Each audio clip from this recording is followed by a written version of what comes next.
Assalamualaikum warahmatullahi wabarakatuh. Perkenalkan, nama saya Nadila dengan NIM 70311230015 dari Keperawatan kelas A. Di sini saya akan membahas tentang praktik cuci darah dan kaitannya dengan konsep tahara dalam fikih. Adapun pengertian cuci darah yaitu cuci darah adalah salah satu metode medis yang digunakan untuk membantu fungsi ginjal yang tidak lagi bekerja dengan optimal. Dalam proses ini, darah pasien dikeluarkan dari tubuh, disaring melalui mesin dialisis untuk membuang zat-zat beracun, cairan berlebih, dan limbah metabolik, lalu darah yang telah bersih dimasukkan kembali ke tubuh. Adapun konsep tahara dalam fikih. Tahara dalam fikih Islam merujuk pada kesucian jasmani dan rohani dari hadas dan najis. Tahara memiliki dua kategori utama, yaitu tahara dari hadas, dilakukan melalui wudhu, mandi wajib atau tayamum. Yang kedua, tahara dari najis, menghilangkan benda najis dari tubuh, pakaian atau tempat. Yang ketiga, hubungan cuci darah dengan tahara. Ada beberapa aspek dan praktik cuci darah yang memerlukan kajian fikih terkait tahara.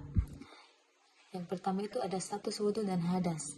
Dalam proses cuci darah keluar dari tubuh pasien dan kembali masuk setelah disaring.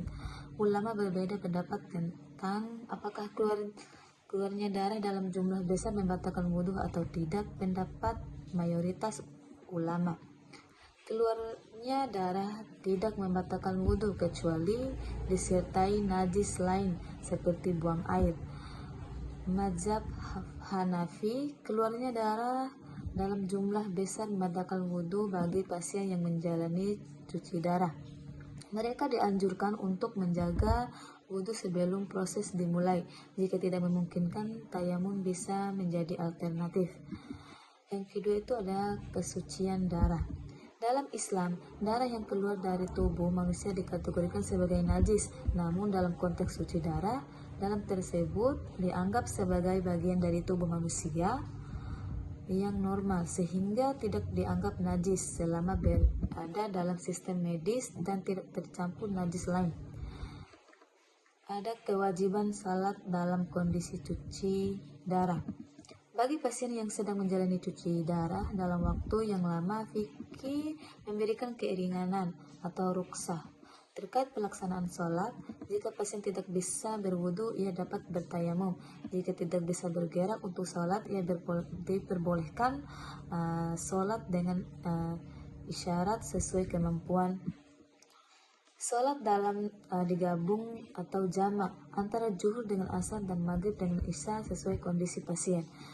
Yang keempat itu ada najis pada peralatan medis. Peralatan medis yang digunakan dalam proses cuci darah tidak dianggap najis jika darah telah kembali bersih ke tubuh.